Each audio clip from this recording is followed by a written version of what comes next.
Hey, it's Beth with your little bit of Beth.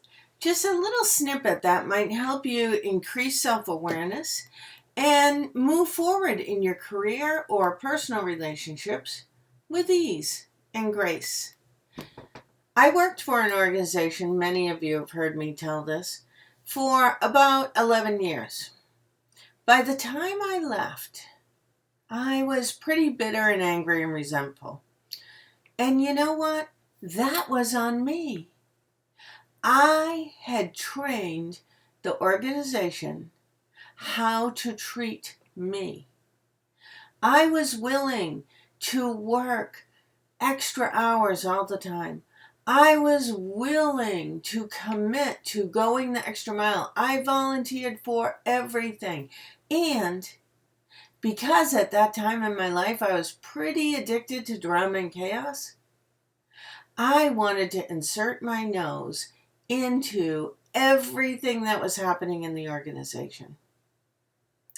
I trained that organization on how I wanted to be treated. And then when I didn't want to be treated that way anymore, I got mad at them.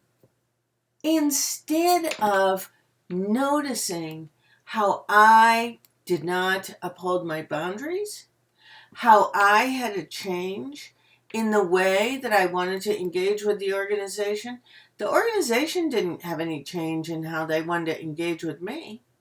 They were engaging with me in the way that I invited them to. So if you are in a position where you're feeling angry and resentful, victimized about the organization or company that you're working in and the way they're treating you, I want you to take a moment and think about what is the only thing that you have any control over within that relationship. Yeah, it's yourself. That's one of the mantras of navigating challenging dialogue, and one of the biggest things that people tell me they come back to over and over again. Beth, I keep remembering when you said, the only person I can manage is myself. That's the reality. If you're feeling victimized, the shift you most need to make, and I know this because I learned it. I know it because I lived it. I know it because this awareness is what changed my perspective on the world. So if there's a place where you're feeling victimized, even a tiny bit, I want you to think about, how did you train the other, the organization, the team, your partner, your family? How did you train them to treat you? How did you train them to treat you? And now what are the shifts that you need to intentionally begin making with yourself and communicate them so that you can become empowered and retrain people on how you want to be treated?